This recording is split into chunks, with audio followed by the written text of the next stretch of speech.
Buenas noches, bienvenido Ciudadano Político. Hoy estaremos junto al exministro de Defensa e Interior, Jorge Burgos, una persona gravitante en la política nacional en las últimas décadas. Estaremos conversando sobre los problemas de seguridad en la zona macrozona norte y, obviamente, en los grandes problemas de seguridad que tenemos como país. Gracias por estar acá.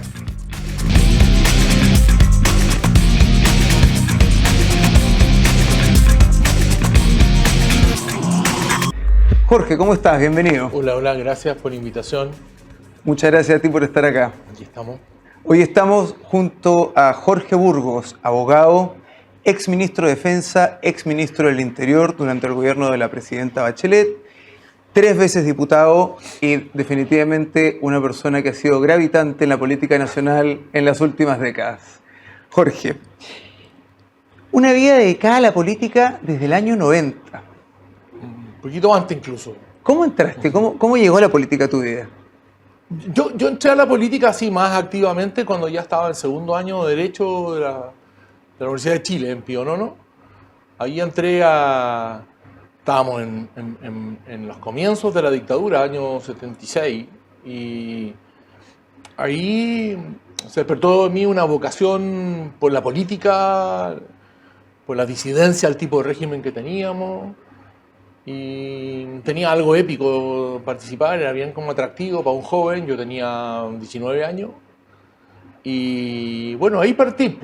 Nunca dejé de ser un estudiante relativamente bueno, pero me iba entre la política, el estudio y el fútbol en la facultad. ¿El fútbol? Sí, después el pololeo, pero, así que era muy activa mi época universitaria.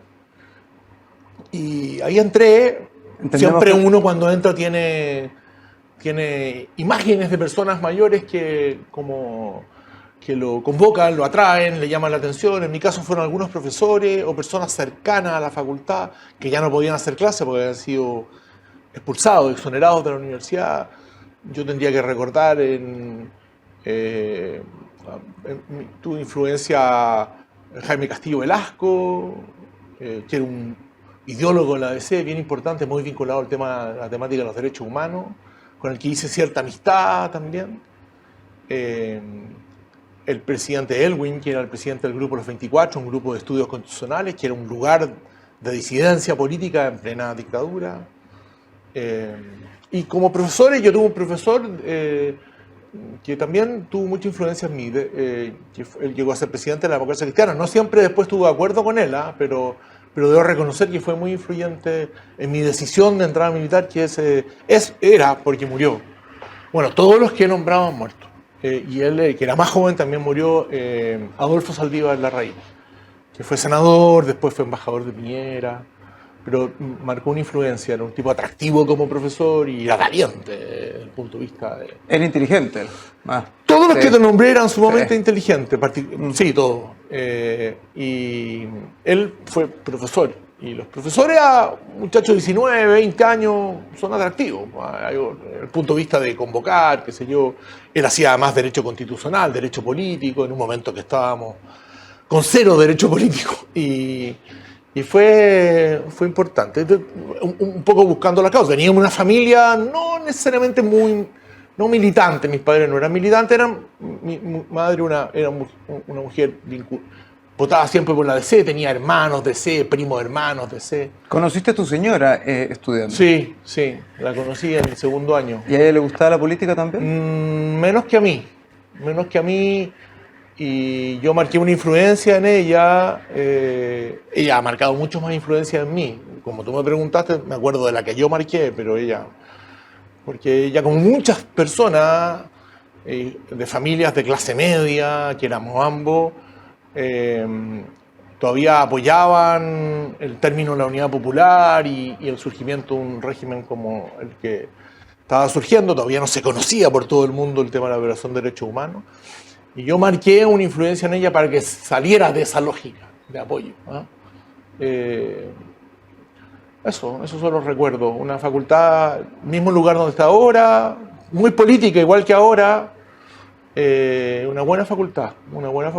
Yo tengo muy buenos recuerdos de la Facultad de Derecho. No obstante que me tocó una época bien dura. Echaban a profesores, hacíamos pequeños actos que hoy día parecerían ridículos, pero para nosotros era muy épico porque marcaban una distancia con el régimen. Yo siempre cuento una anécdota que formábamos parte de había como un centro deportivo, que era lo único que funcionaba, el centro número no funcionaba y habían competencias deportivas de distintas cosas. Yo era muy futbolero, como te conté, y había un campeonato de baby fútbol interno. Y hicimos un equipo, o había un equipo, porque no era el mío, que era muy notable porque había sido gente vinculada a la política, a la izquierda, quizás, se llamaba Ni Pega ni Junta. Ni Pega ni Junta. Que no había pega y ni queríamos junta. La Junta de Gobierno, en ese tiempo estaba la Junta de Gobierno. Y ese equipo que tenía un mensaje subliminal de mínima crítica a lo que ocurría en el país, mínima obviamente.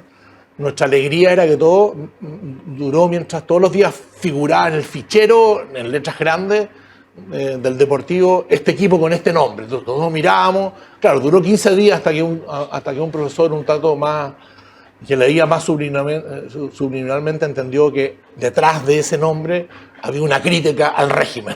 15 días. Ni días. pega ni junta, claro. Son recuerdos de una época bonita. A mí fue motivante para entrar a la política. Un vínculo estrecho con la universidad y el fútbol. Sí, una universidad distinta, totalmente distinta, muy restringida, pero tengo buenos recuerdos de la facultad que está ahí mismo, donde siempre estuvo, sí, ha seguido. Jorge, como bien dije, encontramos de que ha sido una de las personas y políticos gravitantes de las últimas décadas, muy presente, muy protagonista. Te tocó enfrentar y tomar cargos como el Ministerio del Interior, no menor.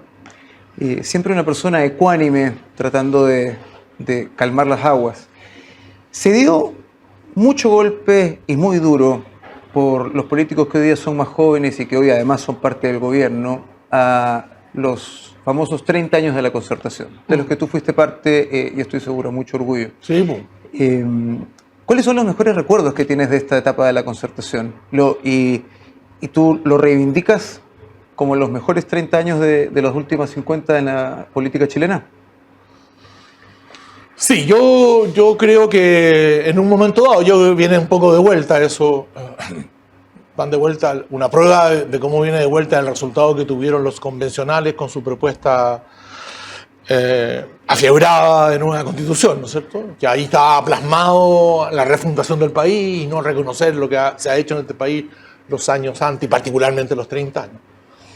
Yo creo que viene de vuelta, pero yo creo que las críticas a los 30 años fueron brutales, sin justificación, y fueron, yo creo, muy buenos 30 años. Siempre es difícil hacer categorías muy brutales, pero yo creo que de varios aspectos, no solo de los últimos 50 años, yo creo que en varios aspectos los 30 años, y particularmente los 20 primeros de esos 30, en varios aspectos son los mejores años de la República.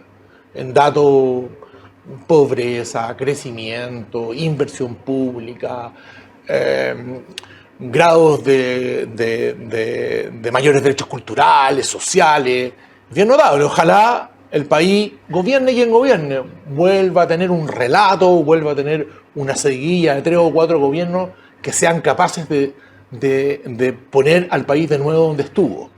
¿Lo no va a ser fácil, no va a ser fácil porque son ciclos complejos en los países. Yo lo recuerdo con mucha alegría, me tocó entrar bastante joven, incluso en términos de juventud actual. Yo entré a la jefatura de gabinete de Enrique Krauss, el primer ministro del Interior, de don Patricio Aylwin, a los 32 años. Fui jefe jurídico también, tenía hartas responsabilidades, trabajaba como chino, como nunca en mi vida he trabajado tanto. Llegábamos a las 7:30 de la mañana y volvía a las 11, 12 de la noche a la casa, durante un tiempo largo. Siendo jefe de gabinete del ministro Krauss. Claro, y al comienzo era jefe de gabinete y jefe jurídico. Eso duró como 3 o 4 meses porque era imposible las dos cosas. Y seguí como jefe de gabinete, en fin, después tomé otras responsabilidades, todas importantes. Tuvimos una gran oportunidad los jóvenes de esa época, una gran suerte, que fue aprender de gente mayor de nosotros que había estado fuera del gobierno durante 20 años por el régimen de Pinochet, pero que habían tenido experiencias jóvenes en los gobiernos anteriores, los gobiernos de Frei Montalva, en el caso mío, y algunos en el propio gobierno de Allende. Y aprendí mucho de ello. Yo tuve la suerte de trabajar con Enrique Krauss, con Belisario Velasco, Y también trabajar muchas cosas legislativas con un hombre que a mi juicio ha sido uno de los puntales de esta época de oro de la República de nuestra República, que es Edgardo Menninger. ¿Ah? Entonces fue una generación esa que tenían entre 28 y 35 años, que estábamos en cargo de relativa importancia en los ministerios, en la moneda, que tuvo la oportunidad de nutrirse de la gente que conducía, de gran nivel. Lo mismo le pasó a la gente que está en el mundo económico con Alejandro Foxley. Fue una gran oportunidad. Nosotros no despreciábamos a los viejos con experiencia, nos nutríamos. Así y eso es. nos ayudó mucho. Eso ha sido todas las generaciones hasta que llegó esta generación. Sí, Jorge, como bien decías, una... esto viene de vuelta. Sí. Hay un reencanto y además están llamando a los ex concertación para que puedan un poco ecualizar las cosas y calmar las aguas entre la moneda, el ejecutivo, etcétera. Ahí vemos a la Carolina Toá, ahí vemos a otras personas. Y en medio de toda esta reconfiguración del mapa político aparece Amarillos, Sí. un partido en formación del cual eres parte y en el que están muchos ex demócratas cristianos Sí. y de otros partidos. Sí. ¿Qué perspectiva, hacia dónde va Amarillos ahora? Bueno, donde va Amarillo hoy día, ya que me lo pregunta, es a intentar inscribirse como partido. No ha sido fácil la tarea. Estamos desplegados. Yo la semana pasada estuve en Valdivia, antes estuve en Talca, la próxima semana voy a ir a otras partes, según donde me manden. Con pocos recursos, pero haciendo todo lo posible, desplegados para poder cumplir el número de firmas, que no es menor, son cerca de 20.000, que tenemos que tener hacia fines de mayo. Hemos recogido más firmas que otros, pero todavía no podemos cantar victoria. Desde luego, si las firmas que hemos recogido mensualmente promedio se mantuvieran, no alcanzamos. En consecuencia que hay que duplicar, o no sé si duplicar, pero profundizar la búsqueda de militantes. Así que si alguien está oyendo tu programa, yo sé que alguien lo está oyendo, mucha gente, y tiene una visión de una persona progresista, pero que cree en la prudencia, en la gradualidad, cree en la libertad, cree en el reconocimiento de un Estado que va donde no está el mundo privado, pero también cree en incentivar la inversión privada, en el emprendimiento. Bueno, yo creo que Amarillo es un buen lugar para formar un por partido. Amarillo. ¿Ah? Afirmar por Amarillo. Afirmar por Amarillo. Jorge, Sinceramente, yo creo que a Chile le hace falta, con esto termino, un partido ubicado. Hay gente que no le gusta hablar de centro y creo que son categorías media pasadas, pero ubicado no en los extremos. Que sea un partido capaz de proponer, de oír, de no entender que se tienen verdades absolutas en todo, y que tú eres dueño del destino del país.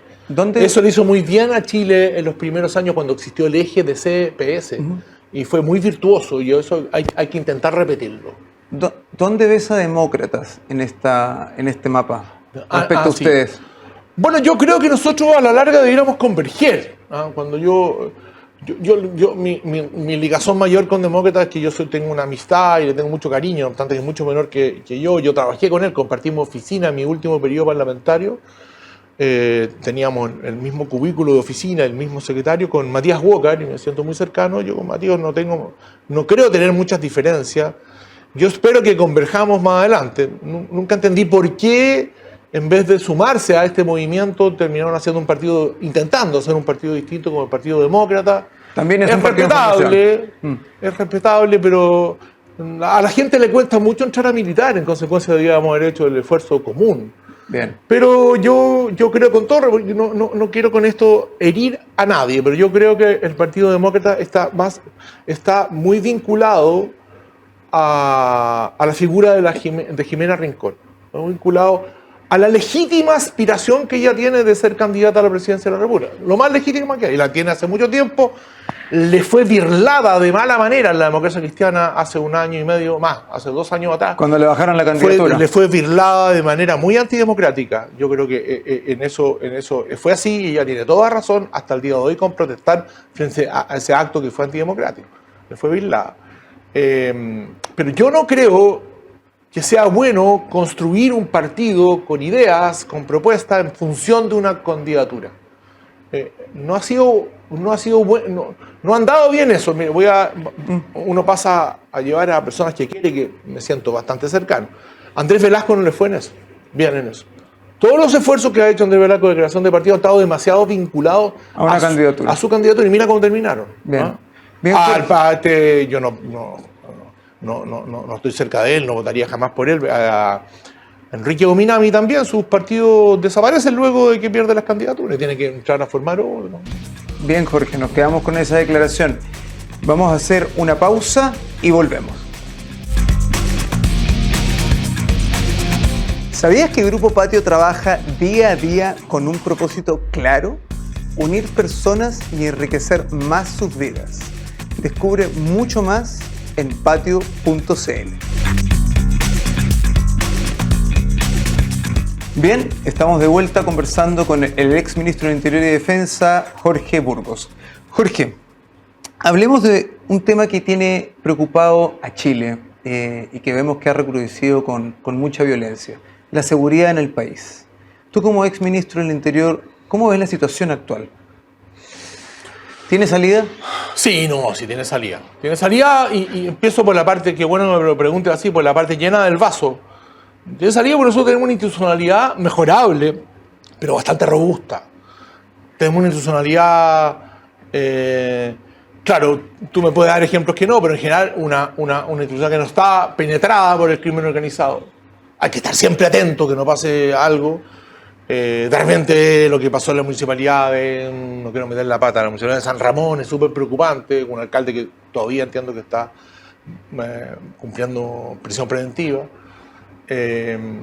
Pero no tenemos una institucionalidad penetrada por el narcotráfico, tenemos robusta, mejorable pero robusta. Entonces, a la pregunta, a la conclusión, sí, es posible. Probablemente no hay sociedad con delito cero, si eso es populismo, si es delito cero, pero con grados que sean diversos los que estamos viviendo. Yo creo que obviamente el país viene sufriendo una preocupación ambiental lógica por el aumento de ciertos delitos, particularmente delitos graves, como son el homicidio, robos violentos. Probablemente si uno toma la masa de delitos, que son más que eso, desde el punto de vista de la denuncia, no han aumentado mayormente, incluso han caído a veces, cayeron en tiempos de pandemia por razones obvias, después no ha subido mucho y todavía el 2022 en comparación con el año anterior está en la misma línea. Pero vemos asaltos, portonazos, claro, muertos, balas. Que lo que pasa es que ese tipo de delito ha aumentado. Por ejemplo, los datos de Carabineros de Investigaciones, desgraciadamente no hay un dato único en homicidio, lo que es muy malo, ojalá hubiera un dato único, hablan de aumentos del 32, del 40%, que es mucho. La tasa de homicidio en Chile por cada 100.000 habitantes siempre históricamente ha sido una tasa que ha ido entre los 3,5 y 5 casos por cada 100.000 habitantes. Yo tengo entendido que con esta cifra estamos superando los 5%, lo que es grave. Todavía, claro, si nos comparamos con los países del barrio, somos mucho más bajos que los países del barrio. Pero no mal de mucho, consuelo de tonto. Y no tenemos que apuntar para ellas. No, tenemos que apuntar para países con más desarrollo, donde las tasas de homicidio son 1,3, 1,8, 2. Hacia allá tenemos que transitar, no caer. Pero obviamente que hay, tal como el índice de victimización se mantiene relativamente estable, el índice de temor, que también se mide, yo pertenezco a una fundación que medimos los dos índices, la Fundación Paz Ciudadana, el índice de temor viene a la suba, como dicen los argentinos, y en el último año, la muestra última de Fundación Paz Ciudadana en comparación al año anterior, subió perceptiblemente casi 7 puntos. Eso es mucho. O sea, la gente está, y con razón, asustada. La gente incluso está cambiando ciertas formas de vida productos del miedo. ¿Ah?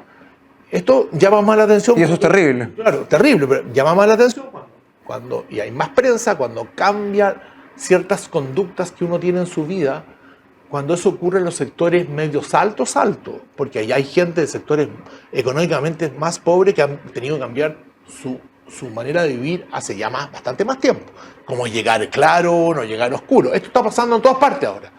La gente que no sale de noche. ¿Ah?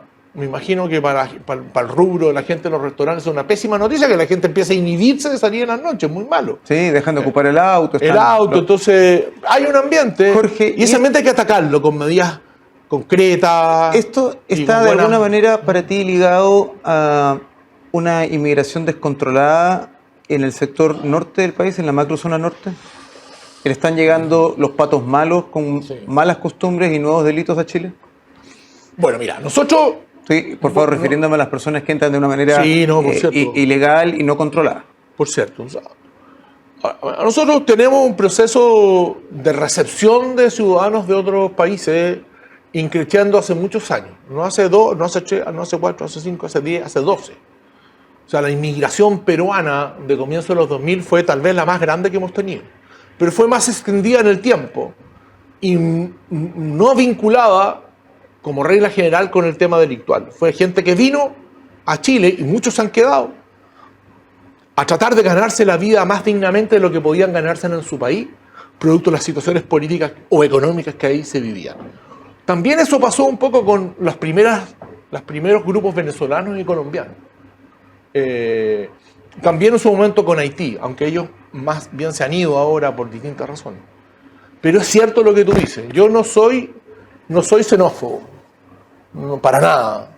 Yo soy de los chilenos que me alegra cómo me atienden ahora en muchas partes gente de Venezuela y Colombia. Me atienden mucho mejor que lo que me atendían los chilenos. Se ha enriquecido la cultura, pero definitivamente. Por cierto, gente amable. O sea, acá lamentablemente estamos hablando del narcotráfico y personas que entran con estas costumbres. Claro, porque yo hice una introducción a eso, pero obviamente que en el último tiempo, y por último tiempo, 1 o 2 años atrás, aquí empezó a ingresar gente que viene a Chile no a intentar mejorar su vida, sino que a delinquir. Y eso se nos agrandó por el inmenso número de personas que entran ilegalmente por plazos regulares o irregulares. Y tenemos un problema. Hay meses el año pasado que entraron irregularmente porque son personas que después se autodenunciaron, casi 3.000 personas al mes. Son los que se autodenunciaron, se puede ser la mitad de la cifra. ¿Cómo se soluciona esto? Bueno, yo creo que una cuestión no es fácil. Los países receptores de migrantes no tienen receta absoluta. Mira lo que ha pasado en Europa en los últimos años. En este momento no tanto, pero durante muchos años lo que pasó en Italia, lo que pasó en Alemania, economías más desarrolladas que las nuestras han tenido serios problemas para poder contener ese flujo. En Francia también. Yo creo que nosotros derechamente tenemos que reforzar el control de nuestras fronteras. Por eso yo me muestro partidario de extraordinariamente y ojalá transitoriamente pedirle a las Fuerzas Armadas apoyo en el control de la frontera. Lo normal es que eso lo hicieran las policías, las Fuerzas de Orden y Seguridad. Pero seamos francos, no han podido, no alcanza su contingente, no alcanza su capacidad. Y se nos está colando mucha gente que no queremos que entre al país. Y para eso hay que reforzarlo extraordinariamente. Yo sé que no es la misión natural, pero yo apoyo la idea de que haya un mayor control con la colaboración de las Fuerzas Armadas, con reglas claras, por cierto. Las Fuerzas Armadas están pidiendo, para que esto pase, están pidiendo garantías legales, políticas, de que estas personas no nos van a salir, dicho en fácil, que no nos van a salir a defender, pero no van a poder dispararle a uno porque se van a encontrar con personas, según los últimos informes de seguridad que hemos escuchado y hemos leído en las noticias, con personas con alto poder de fuego del otro lado. Entonces, las Fuerzas Armadas, si van con balas de goma, van a lograr poco. O si después, por defenderse, van a estar judicializados. No, por cierto. O sea, tú tienes toda la razón. ¿Se va a poder llegar a eso? Si uno le pide a las Fuerzas Armadas que le ayuda a parar el flujo de ingreso ilegal de personas a nuestro territorio por la frontera norte, particularmente la frontera de Chile con Bolivia, donde está el mayor problema, ¿no? Donde además Bolivia, lejos de ayudarnos, lo que quiere es crearnos problemas, darle la facilidad para que la gente pase y entre ilegalmente, ¿no? Yo creo que uno tiene que tener claro que hay riesgos de incidentes complejos y en eso a las Fuerzas Armadas hay que respaldarla. Cuando el Estado toma la decisión de actuar, hay que darle un respaldo político a esa actuación. Por ejemplo, hay un concepto que... el lunes me invitaron a la Comisión de Constitución de la Cámara de Diputados a hablar de este tema, como ex ministro de Defensa. Yo respaldé el proyecto, pero dije algunas cosas. Por ejemplo, a mí creo que esto que se establece, no en la reforma, pero está muy en el aire, de que la respuesta para que sea jurídicamente aceptable de la gente del Estado tiene que ser proporcional. Yo creo que ese concepto es equivocado. La respuesta tiene que ser racional, no proporcional. Me pongo en el siguiente caso. Un militar que está en la frontera, una vez que se pueda, viene un grupo de personas ingresando ilegalmente, no dejan de ingresar por la sola presencia. No obedecen la orden de alto. Atacan al funcionario de la Fuerza Armada con piedras, y uno le muestra un cuchillo. La respuesta tiene que ser racional. ¿Qué entiendo por racional? Un disparo al aire. Y si siguen persistiendo, un disparo a un lugar donde no provoque la muerte. Todo lo que significa la racionalidad. Para terminar, obviamente, ojalá no en la peor situación cuando no le queda otra que defender su propia vida. Pero eso es racional, no es proporcional. Tú no puedes pedir, en estricta interpretación del término proporcional, que un militar que está preparado para la guerra, con un fusil de guerra, responda de la misma manera que ha agredido. Ha agredido a piedrazo, no va a responder con piedrazo. Eso sería una proporcionalidad rigurosa.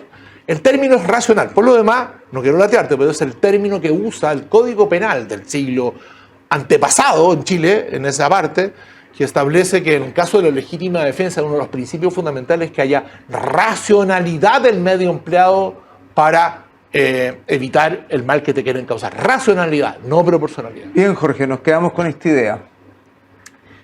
Gracias por habernos acompañado en este capítulo de Ciudadano Político. Los esperamos con la siguiente parte de esta entretenida entrevista junto al exministro Jorge Burgos. Nos volvemos a ver el próximo miércoles a las 10 de la noche.